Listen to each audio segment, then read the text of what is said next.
What's up, everybody? It's me, Stevie, Supersmallchibiwolf, Supersmallchibiwolf, and today I'm going to be talking about why the Sony PlayStation 5 feels lifeless. So, I'll be jumping around here and there, but the first thing I want to talk about is the Sony PlayStation 5 has been out for 6 years, and 90% of the games could have been bought in the PS4, Switch 1, even, now the Switch 2, or on PC. You know what I mean? Now, me personally, I think when it comes down to Sony, they're shaky these days, and it's really a shame, And I would also blame their hardcore super fans, let's call them, or fanboys, fangirls, you know what I mean? Because a lot of times, a lot of companies have this issue, they have the super fans or fanboys, fangirls, and it's like, really? You know what I mean? They just praise them for every little thing, and then, it fuels their egos, their delusions, and then they continue with the fuckery or whatever. You know what I mean? So, yeah. Now, another thing I want to say is that, the PS5, one cool thing about it is, one thing that I always enjoyed is that the microphone is on the, controller itself. That's really cool. So that's another cool thing that I would say Sony did good, amazing with the PS5, because me, I hate, headphones, that fucks with my ears, So, yeah.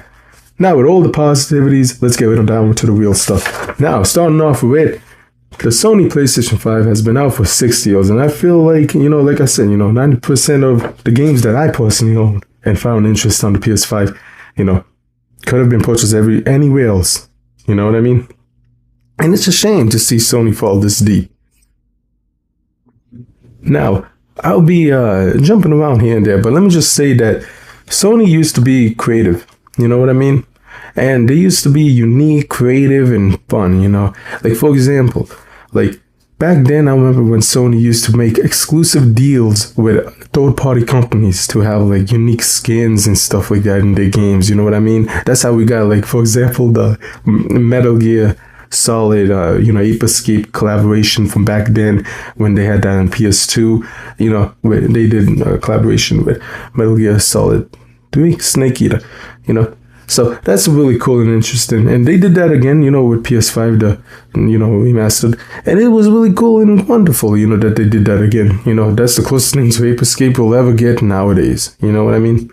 So, yeah. And that's another thing, they've forgotten IPs that people actually loved and what made them who they are, the IPs that helped to build Sony, that history of theirs, Because let's be realistic, man.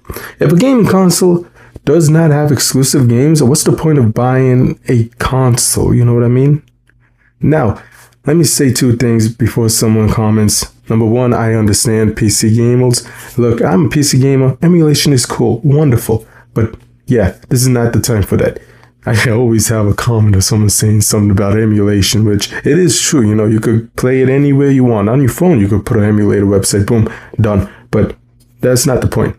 Now, number two is that when it comes down to, having a console, you need to have exclusives. You need to have something worthy of buying your thing. That's why I always say Nintendo will always be superior, even when they're shit ass, like the Wii U days.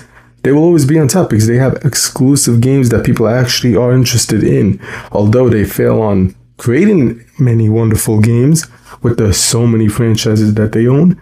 And that's their downfall. But when it comes down to Sony, they are copying that same exact formula where they have many wonderful franchises and wonderful ideas, yet they refuse to touch on that or go back to that franchise. And it's really a shame because they have a lot of money and power, yet they are being outdone by indie developers and other independent video game creators. And it's like, dude, you have the money and the power, but you're being outdone by other people. Come on, who doesn't have any of that access to, be clear. And it's wonderful to see that people are creating their own games and being creative in that way. And it's a shame in Sony's part that, dude, you could easily create some wonderful, amazing games, but you choose not to. You know what I mean? I feel like when it comes down to Sony too, they enjoy that, in that special genre of the walking simulators, you know what I mean? That's kind of boring. Now, I feel like when it comes down to it, Sony, they can be creative, they make wonderful animes, in the past, movies in the past, and all that stuff. You know what I mean? Really cool, creative. But it feels like they're kind of lacking in the video game department. And that's another thing, And I always hear people say, like, man, people talk. If people didn't talk, then that means they don't give a shit about a company. You know what I mean? So, yeah, that's another thing I was thinking about. Also, another thing I was thinking that I wanted to add is that, I was seeing a lot of people, even, modern times, they hyping up the PS6, the Sony PlayStation 6 and all of that. Now, maybe I make a video, maybe I don't about this. So let me touch on this real quick. Physical media, right? Now, physical media on the PS6 is not going to be existing. It's going to be digital only. It's been announced by Sony themselves. I feel like they're going to do a big delay and announce physical media again later on because there's going to be so much pushback. And for that, I would say if they don't do that, in my opinion, long story short, I feel like when it comes down to gaming, many games need an update to work. You know what I mean? Like, for example, if servers shut down for a specific console and certain game companies don't want to have an update for a specific game, guess what? That disc that you have or the cartridge or whatever, that's not going to work. I forgot what game I had. But it was two. It was one for Switch and a PlayStation 4 game that it was a smaller company, you know what I mean? So, like I said, I support small companies. I gave that one a chance. Cool. I forget the name of the gaming company, but it was a Japanese game. It's really cool and interesting. But I don't remember, what was it? I deleted it. I didn't have a terabyte in my console at the time. So once I got it, I downloaded all my games and I was like, so a lot of things don't work, a lot of these features in the game don't work because it doesn't have that update and stuff. You know what I mean? So I think when it comes down to it, it doesn't matter if physical media, digital media, if a company goes under, it's done, it's KO. You know what I mean? Now, this may not be true for every game and every company out there, because I know like there's some games where the game is all 100% on the disc, and could work without an update, but that's not very common. So that's another thing I wanted to add in here. So, after talking about why the Sony PlayStation 5 feels lifeless, yeah, pretty much that's all.